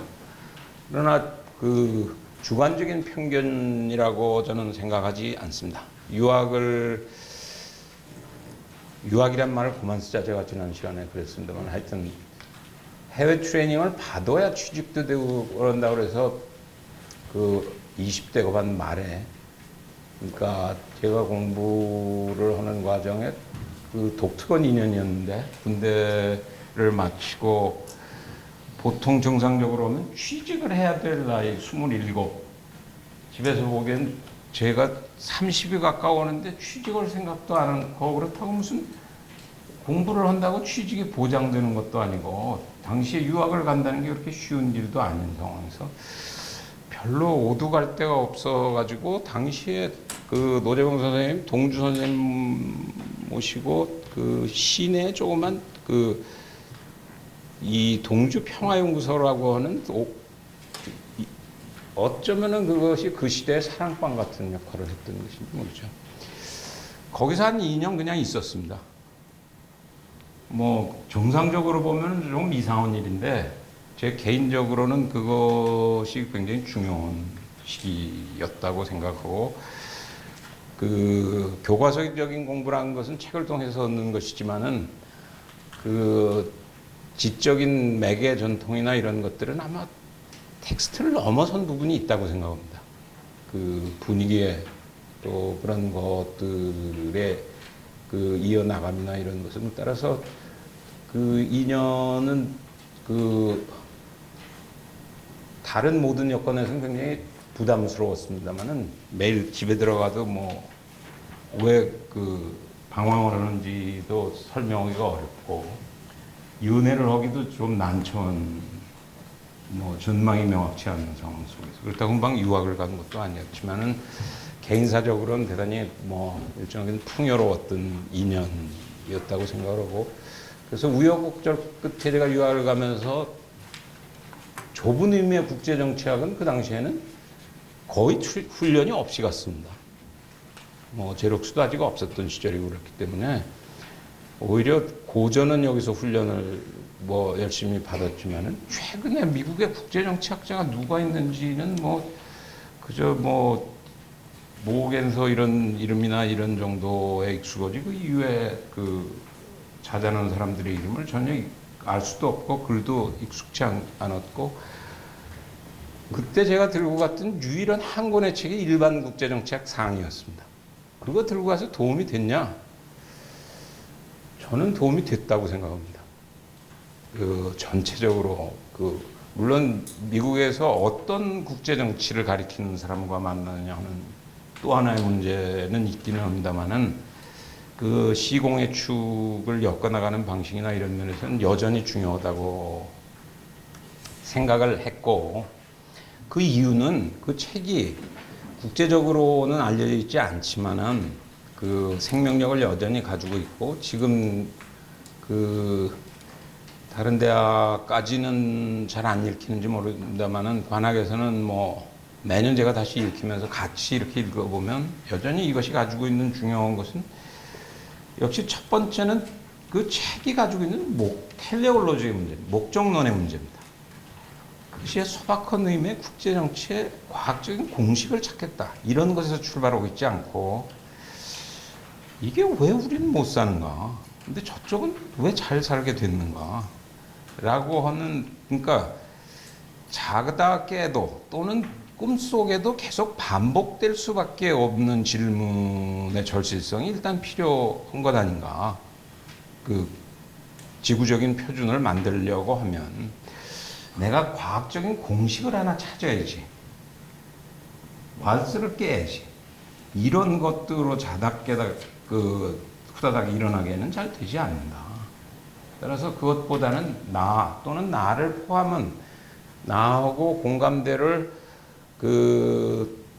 통감할 수 있는 어떤 구성원들의 생과사의 문제라고 하는 것이 얼마나 절실하게 왔느냐, 그 작업을 하는데 그것은 역시 굉장히 중요하다. 그것이 플러스 넓은 의미의 과학으로 어떻게 발전시킬 것이냐 하는 것이지, 그 앞에 건 빠지고 뒤에 과학만 가지고 그것이 될 수 있는 것이냐, 그것은 뭐 명확히 불가능하다는 생각을 저는 가지고 있습니다. 따라서 그 첫 번째 질문이 굉장히 중요한 것이 아닌가, 질문이 가지고 있는 그 의미가. 두 번째는 이것이 단순히 그러면 그 김연아 같은 사례를 보면서도 제가 칼럼을 쓰면서도 그런 얘기를 했습니다만은 그 금메달을 딴 세대들에 비해서 우리 기성세대가 너무 촌스럽지 않냐. 특히 앵커나 무슨 중계하는 사람들이 우리가 그 너무 폐쇄된 민족주의적인, 그러면 이것이 한국이나 아시아의 정치학이나 국제정치학도 특수국제정치학이라 그러면 미국이나 유럽이 하고 있는 것도 동시에 특수국제정치학이라고 하면 그것을 아우러내는 새로운 국제정치학의 작은 돌파구의 문제제기라고 하는 면을 강하게 가지고 있는 부분이 있다. 번역과 전파라고 하는 것은 그 시효가 지나서 쓰레기통에 버려야 될 것이 아니라 그것이 반세기 이후에 조금 더 새로운 형태로 키워나가야 될 부분은 과연 뭐냐 하는 거죠. 그 식민지 시기에 김양수를 제가 조금 집중 조명을 했더니 많은 분들이 그게 논문이 2편인가 밖에 없는데 그렇게 띄웠다 나중에 뒷감당을 어떻게 하려고 하선생님, 아무도 김양수는 아는 사람이 없는데. 그래서 제가 이런 얘기를 했습니다. 김양수 자신이 크다는 게 아니고 당시에 그래도 국제정치를 그렇게 읽어내려고 하는 그 지적 전통이라고 하는 것이 죽어버린 게 오히려 안타깝다는. 따라서 그 떡잎이 밟혀서 거목으로 클 수 없었는데 그건 김양수가 꼭 컸어야 됐는지, 아니면 문제를 그렇게 봐야 되는구나. 왜 그러냐면 그 당시에 좌파나 사회주의나 민족주의 우파나 친일도 다 국제정치론을 가지고 있었습니다. 그런데 결국 그런 김양수적 국제정치라고 하는 것은 누군가에 의해서 조금 더 확대 심화됐어야 되는 것이 아닌가. 그것은 왜 불가능했던 것인가. 만약 60년대 이 장소의 논리에 기반을 둔 국제정치 이론의 독창성을 계속 키웠다고 한다면 사실은 클래스 오브 시빌라이제이션이라고 하는 것은 굉장히 아마추어적인 책입니다. 아바데 헌팅턴 교수가 쓴 것은. 근데 그것이 논문으로 Foreign Affairs에 실리고 Foreign Affairs 그 창립 이래 역사에 가장 많은 사람들이 읽은 논문이 됐어요. 읽어보니까 저희가 보기에도 굉장히 엉성해요. 뭐 우리가 코멘트를 안 해도 가령 자이드 같은 사람이 죽었지만은 자이드가 같은 서양인으로서 좀 부끄럽다 이렇게 쓰면, 그래서 유명한 제목이 The Clash of Ignorance라고 하는 무지의 충돌이다 이건. 하버드에서 가장 대표적인 정책과 교수님이 그 작심하고 썼고 전 세계 베스트셀러가 된 논문을 보고 자기가 그건 civilization이라고 하는 것의 의미를 권역의 전파나 이런 것에 대한 그 고민의 신도가 굉장히 표면적인 글 아니냐 해서 그 유명한 그 굉장히 짧은, 그러니까 글이 길고 짧은 것이 중요하지 않다는 것의 전형입니다. 헌팅턴 교수는 프라이드 때문에 결국 그 논문을 굉장히 방대한 책으로 바꿨고 The Idea Class of Ignorance는 불과 한 A4로 대여섯 장 되는 짧은 논문입니다만은 저는 후배나 지도자들 뭐 읽으려면 Class of Ignorance를 읽어라. 그게 꼭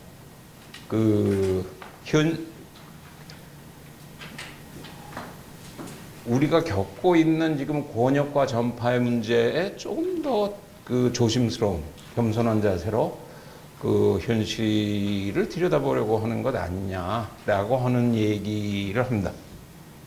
뭐 그런 면에서는 책임은 뭐 저를 포함해서 후학들한테도 있겠죠. 왜 그 손을 우리가 놓을 수밖에 없고 각자의 수많은 전 세계 지도 교수의 그 지도 교수를 저는 따르지 말라고 하는 얘기는 아니고 전 세계 우리가 그 젊은 세대들이 해외 트레이닝을 나가서 거기서 만나는 지도 교수의 얘기와 우리가 하고 있는 정치, 국제정치학적인 안목의 시각에 세련된 그 연계나 접목이라고 하는 것은 또는 복합이라고 하는 것은 어떻게 가능한 것인가 라고 하는 그 문제의식이 중요한 것이 아닌가 그런 생각이 듭니다.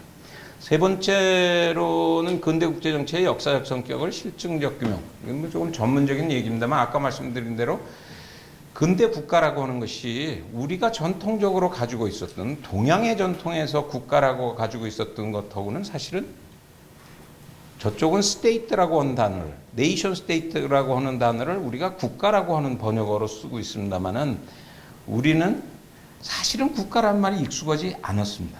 고종 때까지도 국가라는 표현은 흔히 쓰면은 종묘사직이죠. 우린 요즘 종묘사직도 다 잊어버려가지고 종묘사직이라고 하면 젊은 세대는 그 뭐 사직공원이 있고 종묘가 있고 그렇게 이해될 수밖에 없고 사실은 그게 굉장히 의미가 있는 공간들입니다. 하나는 하늘에 제사 지내는 공간이고 하나는 땅에 제사 지내는. 따라서 나라가 해야 될 굉장히 중요한 일은 하늘과 땅에 잘 제사 지내서 그 먹고 살 것들을 일정하게 확보해서 운영해 나가는 것이기 때문에 국가라고 부르지 않고 종묘사직이 국가라고 생각했다 그러면 서양에서 지금 그 국가라고 하는 것은 굉장히 다른 형태로 모던 스테이트라고 하는 근대 국민국가라고 하는 것의 역사적 성격을 동주 국제정치학에서는 하나는 군사국가였고 또 하나는 경제국가였고 또 하나는 식민지국가였다. 지금 들으면 뭐 굉장히 상식적인 얘기인데 사실은 그게 그렇게 상식적인 얘기로 받아들이지를 못했기 때문에 19세기부터 우리가 곤욕을 치렀고 우리가 근대 국가 건설이라고 하는 모습에 본격적으로 그 역사가 진행되어져 가는 것은 아마 이 책이 나오게 되는 60년대하고 밀접한 연결관계를 가지고 있고 뭐 굉장히 긴 그 뒷 얘기가 있습니다만은 60년대 중반쯤 가면은 한국 근대화 문제 뭐를 가지고 그때 제가 대학 다니던 시절이었는데 뭐 노 선생님도 곤욕을 치르시고 뭐 그런 계제들이 있었는데 근대라고 하는 것을 어떻게 설정해야 될 것이냐 한국에 있어서 이 근대 국제정치의 역사적 성격을 이것도 또 하나의 굉장히 교과서적인 문제가 아니다. 그것을 어느 방향으로 선택하냐고 하는 것은 한 개인에 있어서는 그 삶과 죽음의 문제가 연결되어 있고 그 민족으로서는 우리가 보시다시피 60, 70년대 결국 남과 북의 선택이 오늘의 북의 한 제너레이션의 그 리더의 선택에서 북이 전 세계에 맨 뒤에서부터 10위권에 있다 그러면 또 다른 선택이 앞에서부터 뭐 10여 경제만 가지고 잴 수는 없지만은 짧은 한 3, 40년 동안의 그런 변화를 이루어내는 것이라고 한다면 그 특정 시공간에 있어서의 그 문명의 표준의 변화라고 하는 것을 어떻게 읽어내고 또 그것을 더 나아가서는 적극적으로는 그 표준을 만들어 나간다고 하는 것은 어떻게 현실적으로 가능한 것이냐 하는 것이 아마 마지막 그 나의 문제고, 물론 그건 너무 큰 문제 아니냐. 내가 뭐 내 꿈이 대통령도 아니고 국회의원도 아닌데, 그러나 사는 한은 어떤 직장을 택하건 그 직장 안에서 자기 개인사를 개척해 나가는 것도 어떤 표준의 삶을 선택을 할 거냐 하는 것에 따라서 굉장히 다르다는 것이죠. 근대적인 유럽이 주어지고 있는 표준하고 21세기는 또 한 번 변화가 오고 있는 것인지 모른다라고 하는 것이죠.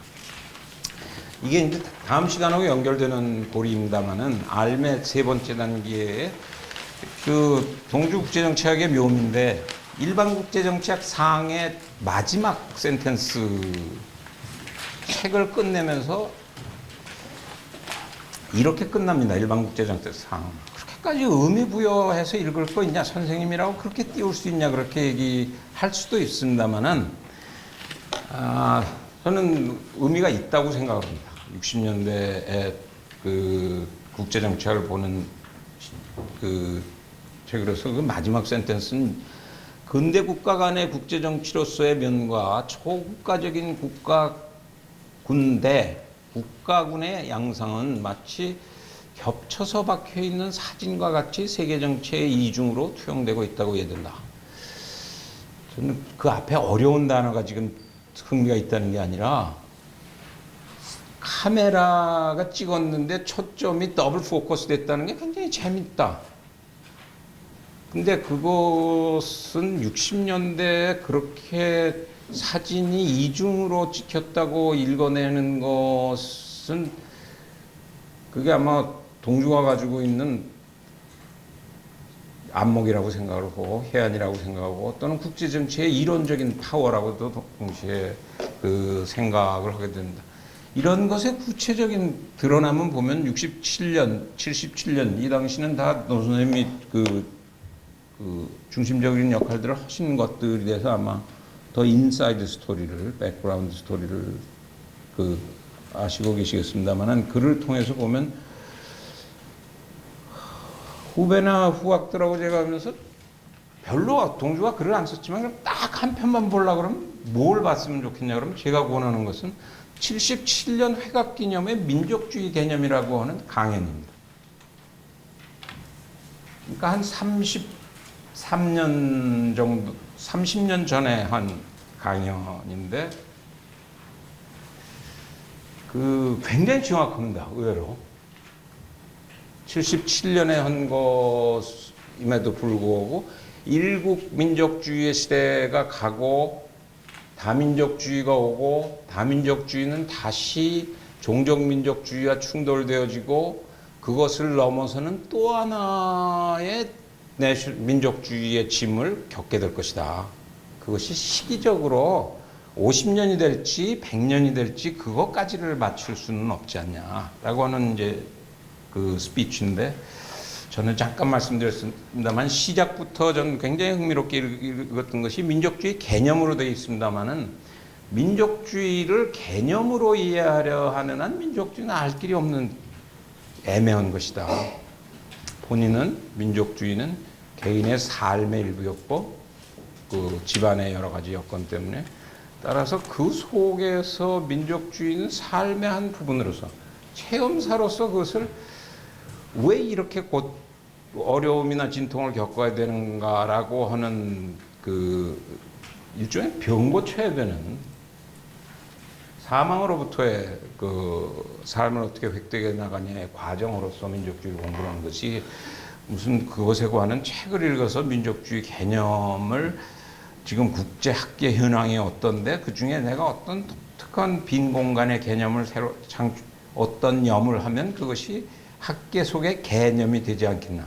이런 것하고는 굉장히 관계가 없이 시작했다고 하는 것은 그 평소에 지어놓고 뭐 정확한 지적이고, 그렇게 해서 찾아낸 민족주의에 가는 방향은 예견과 굉장히 유사하게 소련이 해체되고 나서는 종족민족주의의 치열한 갈등이 벌어지고 테러가 벌어지고 하는 것을 대체로 예상한 대로 그려가고 있는 것 같아서 굉장히 흥미로운 글입니다. 알의 마지막 파트입니다. 77년에 글이 전개되는 것은 뭐 현실 참여해서 글이 별로 없으신 상황인데, 미래의 세계 정치가 93년에 마지막으로 나오게 됩니다. 이 파트는 이제 제가 직접 관여를 했기 때문에 잠깐 에피소드를 소개하면서 아마 마무리가 될 것 같습니다. 이 미래 세계 정치는 원래 뭐 예상된 예상 수순을 꺾어가지고 저것이 강좌가 이루어지고 책이 만들어진 것이 아니고, 92년 세종연구소에서, 그 당시에 세종연구소에서 왜 그랬는지 모르지만 지금 여기도 앉아 있습니다만 뭐 김성배 교수나 이런 그 85 학번원들하고 제가 그 당시에 냉전에서 탈냉전으로 변화하는데 이게 조짐이 이상하다. 단순히 탈냉전으로 끝날 것이냐, 지축이 조금 더 흔들릴 것이냐. 따라서 더 흔들릴지도 모르니까 조금 더 본격적인 형태로 공부를 해보는 것이 어떠냐. 그러면 서양이 모델링한 근대라고 하는 것이 지축이 흔들리는 부분이 있으면 조금 더 크게 따져보자. 그래가지고 그 당시에 이제 과도기적으로 그것을 탈근대 지구 정치학 이런 용어를 조어를 해가지고 뭐 대학원 팀들하고 세미나 한 것들 책도 내고 뭐 이렇게 이제 그러니까 세종에서 우연히 그 이상한 점쟁이 같은 표현들이 있으니까 그거를 와서 설명을 좀 하라고 그래서 제가 갔었습니다.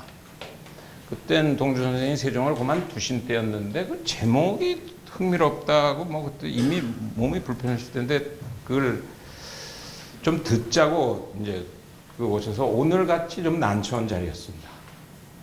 동주 선생님이 앉아 계신 데서 탈근대 지구 정치학을 젊은 세대들하고 토론하라고 해서 제가 얘기를 했는데 동주 선생의 코멘트는 그거 한 반쯤은 맞고 반쯤은 좀 안 맞는 얘기 같은데.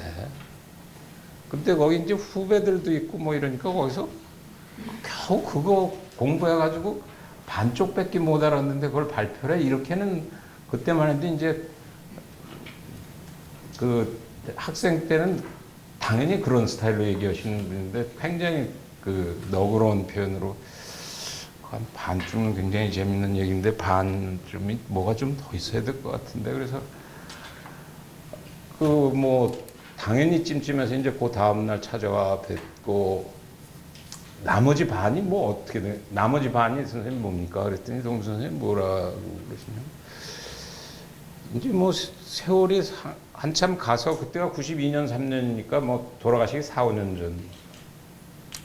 대체로 21세기가 세계가 어디로 갈는지는 대강 전망이 되는데 세월이 가다 보니까 물어보러 오는 사람이 없다고. 근데 내가 그걸 세상에 보인다고 어떻게 얘기를 하겠냐. 그럼 잘 듣다가 선생님 그걸 한 학기 좀 합시다. 미래는 어디로 갈 것인가.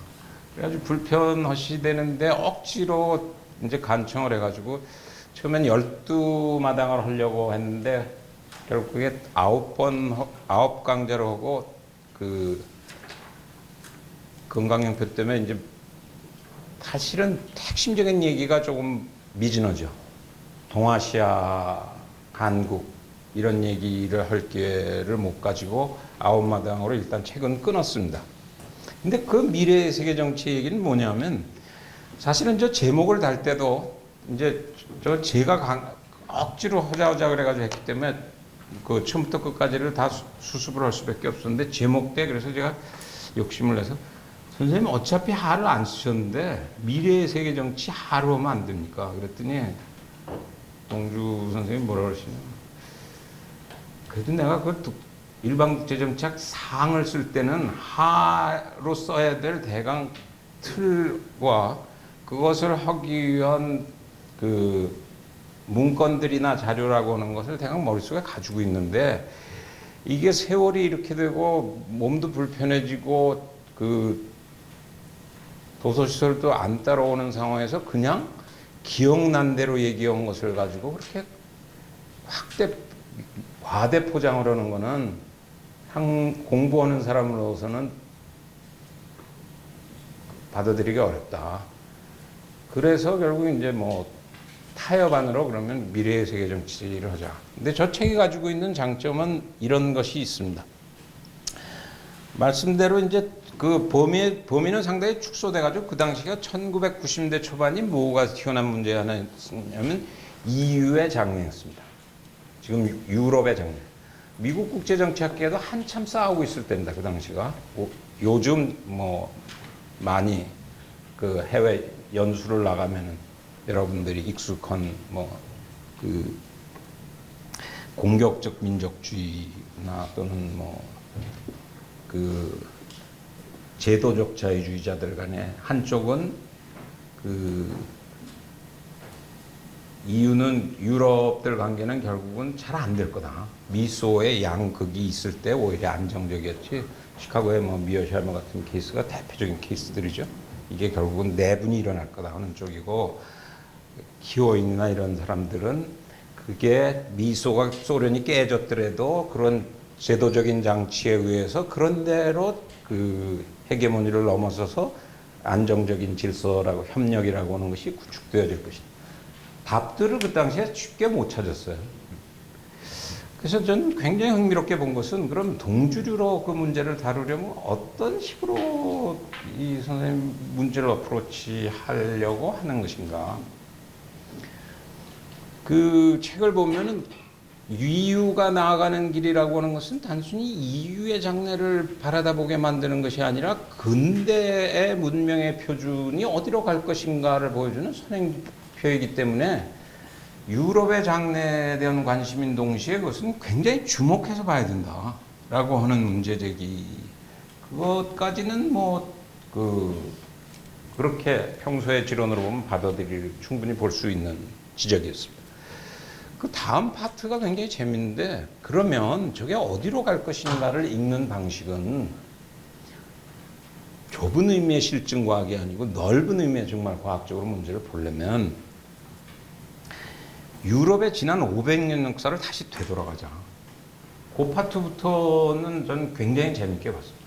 지금까지도 뭐 EU 연구가 엄청나게 쏟아지고 있습니다만은 그 뭐 전문가는 아닙니다만은 지금도 그런 책이 별로 없는 것 같은데, EU를 500년 사회 컨텍스트에서 EU의 장래를 보자고 하는 그 주장은 뭐였는가 하면, 근대라고 하는 역사가 다가왔기 때문에 근대는 개별 근대 국민국가의 자기의 국가 이익을 추구하기 위한 부국강병을 모색해서 하기 위한 그 표출로서 나타난 국제정치를 우리가 보게 되는데, 사실은 그런 국제정치만 있은 건 아니다. 역사라고 하는 것은 상당히 다양한 것이 얽혀진 속에 뭐 카의 얘기대로 또는 코젤레크의 얘기대로 다시 되돌아서 재해석하는 방식이 걸리기 때문에, 만약 유럽의 역사를 국가연합이나 연방사의 시각에서 보는 경우에 그것의 가능성과 한계는, 그것이 처음으로 지난 500년 동안 밑에 깔려오다가 근대의 모순이 점점 커져가니까 그것이 표출돼 나온 것으로 일가되기 때문에 이 두 개의 기량작용을 읽는 방식으로 읽어내야 된다. 그래서 근대가 부딪히고 있는 긍정적인 강력한 파워에 있어서 세계를 제패했다 그러면, 그것이 일정한 과정을 통해서 겪고 있는 딜레마 속에서 국가연합이나 연방이라고 하는 독특한 시스템이, 또는 뭐 그걸 번역을 어떻게 해야 되냐 해서 뭐 그 광역국가라고 하는 표현도 있었고 여러 가지 표현이 있었습니다만, 뭐 적절한 표현을 당시에는 못 찾고 있었고, 저는 그냥 그걸 요즘은 복합이라고 하는 단어나 이런 것으로 품는 것이 더 낫지 않은가 이런 생각을 하고 있습니다만, 따라서 유럽 500년사를 바라다 보면서 그 그 근대 유럽사가 가지고 있는 한계에 대한 돌파구로서 일정한 그 생명력을 가지고 있는 것이다 라고 하는 것이 하나 지적이고, 파트 3에 가서는 역사라고 하는 것은 실제 진행 과정에 있어서는 그것이 경제적인 그 물질적인 결정의 동인도 있고 폭력적인 요소도 있지만, 동시에 그것을 결정한 것의 중요한 한 부분은 생각적인 측면 또는 비전적인 측면이 동시에 있기 때문에, 그런 면에서는 소위 그러면 국가를, 일국을 넘어서는 사상사적인 전통이라고 하는 것이 얼마나 유럽에 뿌리박고 있는 것이냐, 그것들이 상당하게 뿌리를 내리고 있어야 아마 결합되어져서 새 모습의 유럽이 27개국이건 29개국이건 합쳐져서, 그 당시만 해도 마스트리트 조약이 막 맺어지면서 유로가 자리를 잡을 것이냐에 대해서 아무도 발언을 할 수가 없었습니다.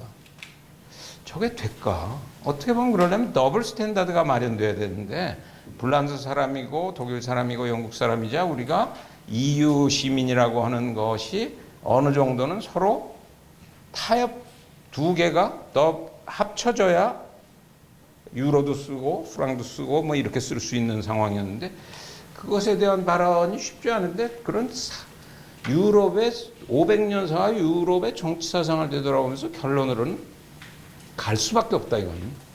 굉장히 빠른 시기에 그 굉장히 과감한 결론이었습니다. 시기는 그것까지는 못 맞춘다. 유로는 성공한다, 일단.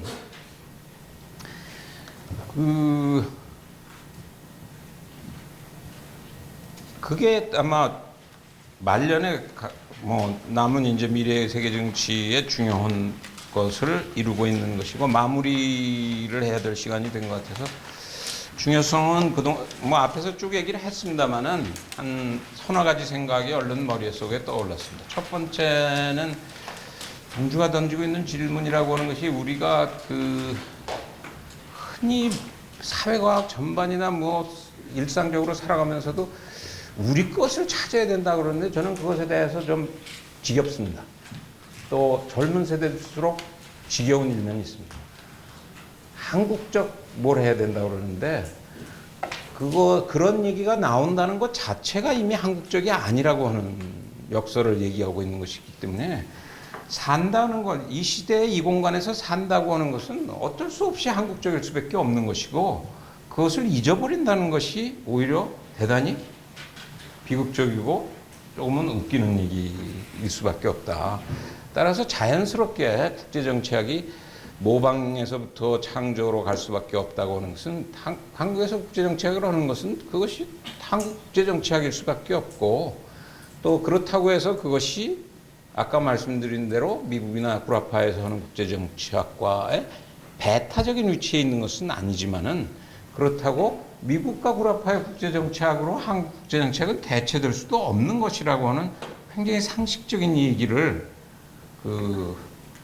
반세기가 지나도 여전히 이해도는 비슷하다라고 하는, 따라서 이것은 끊임없이 우리가 되새김질을 해야 될 문제인 것 같다. 두 번째는 사실은 권역과 전파는 단순한 한국이나 아시아 얘기가 아니라, 이것은 특히 미국 국제정치학이 제가 보기엔 9.11 테러에 한 번 테러를 당했고, 금융위기에서 두 번째 케어 펀치를 맞았습니다. 그 주니어들은 뭐 빨리 글을 실어야 되니까 그런 고민을 안 하지만은, 시니어들은 속으로는 상당히 당황하고 있습니다. 뭐 재밌는 예를 든자 그러면, 제가 최근에 본 것 중에 사람들이 굉장히 괴로워하는구나 하는 것에, 미국의 IP의 대표적인 학자인 Journal of International Political Economy의 프린스턴에 있는 코에인이라는 사람이 자기 반성, 미국의 국제 정치 경제 연구의 지난 30년의 그 자기 반성의 짧은 책자를, 아직 우리말 번역은 안 나온 것 같은데, 그걸 가지고 미국의 국제정치학자 거의 모두가 갑론을박을 하는데, 대부분의 얘기는 내 책임이 아니라는 얘기입니다. 아까 얘기한 KKK도 나는 그렇게 하라고 가르치지 않았는데, 더 넓게 공부하라고 그랬는데 왜 제자들이 그렇게 점점 좁아지는지 모르겠다, 공부가. 한 번은 다시 넓어져야 될, 그렇지 않으면 쉽지 않은 것이, 테러와 금융위기라고 하는 것은 그냥 오는 것은 아니라고 생각합니다. 구미가 가지고 있는 근대 국제정치적인 속성이 내재적으로 품고 있는 암의 일종이기 때문에 그것이 죽음으로 이루지 않으려면은 조금 더 과감하게, 조금 더 열린 모습으로 어떤 돌파구를 찾아야 되고, 그런 면에서는 동서고금의 새로운 스탠다드를 모색한다고 하는 면에서는 다시 한번 우리가 생각해 볼 필요가 있는 것 아닌가라고 하는 생각. 선생님, 그렇게 하면은 이제 죽도 밥도 안 돼가지고 취직도 안 되고 진급도 안 되고 뭐 그런 지적을 후배들하고 이런 얘기하면 늘 합니다만은, 저는 반드시 그러리라고 생각하진 않습니다. 그리고 소위 그 현실과 제가 얘기하는 이런 것들은 어차피 한 개인사에 있어서도 어떤 그 섞어나가는 방식을 자연스럽게 모색할 수밖에 없기 때문에, 내가 그 코치하지 않아도 단지 이런 것들이 이것들이 섞어지지 않고서는 21세기에 그 쉽지 않다, 또는 그 무대에서 상당히 활약을 하기는 쉽지 않다고 하는, 다는 뭐 그런 것의 표현이 되겠고, 마지막은 이것은 한 개인사의 자기 시야의 확대나 또는 좁은 의미의 국제정치학에 반짝반짝하는 작은 논문을 쓰는 문제가 아니고, 우리가 당면하고 있는 아마 한반도적인 문제고, 또 동시에 이미 커질 대로 커진 중국을 포함한 동아시아가 겪을 운명에 대해서, 그 중국이 알아서 하겠지, 아니면은 미국이 알아서 잘 하겠지 하기에는, 사실은 제 생각에는 중국 스스로도 당황하고 있고, 중국 스스로도 변화를 시대에 뒤떨어진 시각에서 풀으려고 하는 느낌 같은 것을 자주 느끼게 되고, 미국이나 또는 일본도 그 해답을 찾으려고 우왕좌왕하고 있다고 한다면, 어쩌면 이것은 꼬마지만 작은 거인으로서 우리가 고민을 해야 될 중요한 문제 하나는 아닌가, 그런 생각을 가지고 있습니다. 그래서 아마 마지막 시간에는 답은 없지만은, 제가 후배들이나 또는 제자들하고 같이 얘기하거나 가르치거나 배우는 과정에서 잠재적인 가설 같은 것으로 마지막 다음 주 월요일 2시간은 하려고 합니다.